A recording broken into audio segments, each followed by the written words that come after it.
One Guitar Junkie here. We're looking at the intro to Margaritaville. This is not the intro the way it is on the record. This is an acoustic arrangement, assuming that you're a solo performer and you don't have a band. Then you have to cover the chords and the lead.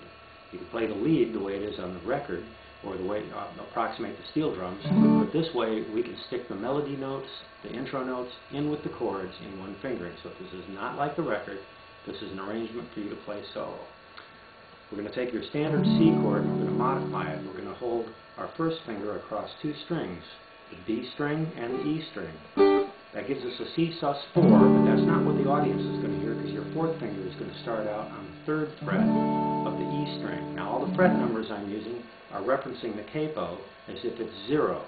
And the only reason we have the capo on is so we'll match the key that the record is. If you want to do the song in C, just take the capo off. So now when we strum, we're hearing a C chord with a G in the top. That's still a C chord. There's already an open G string in the C chord. When we add that G, we haven't changed the name of the chord.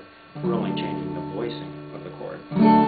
So now we're going to strum that 3 times. Take our fourth finger off so that we can hear that sus 4 that we already had fretted below it, and then put the fourth finger down. So that's... These two fingers are the only two that are going to move. They're both going to scoot over one string, so that now we have an F chord with a G in the top. That's an F add 2. And that fourth finger is doing the same lick that it did on the C chord. F2 to a standard F and back to the F add 2. Now we're going up 2 frets with that same shape. So we have a G add 2. Take that fourth finger off so that we have a standard G. We're using our E form, which is how you make an F chord. E form at the 3rd fret to get a G. G, and then down to the open G7, and then to the C. We're going to do that much again. Okay, so we're holding 2 frets under the first finger and our C form, so it's a C sus 4, but we're adding our fourth finger at the 3rd fret, so you don't hear the sus 4 until the fourth finger comes off. So it goes.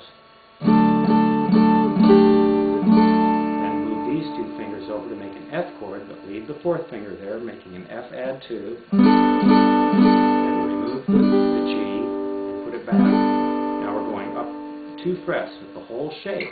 So we now have the same chord shape we were using for an F. We've gone up 2 frets, it's now a G add 2. Then take the fourth finger off so we have a standard G, then to a G7, and back to the C. So at tempo, it'll sound like this.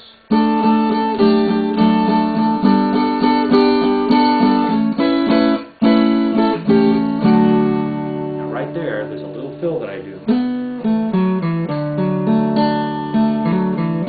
And that's tabbed out on the page, but it's a hammer on. Your second finger hammers on the 2nd fret on the G string, and then hammers on the 2nd fret on the D string, which is right back into your C chord there.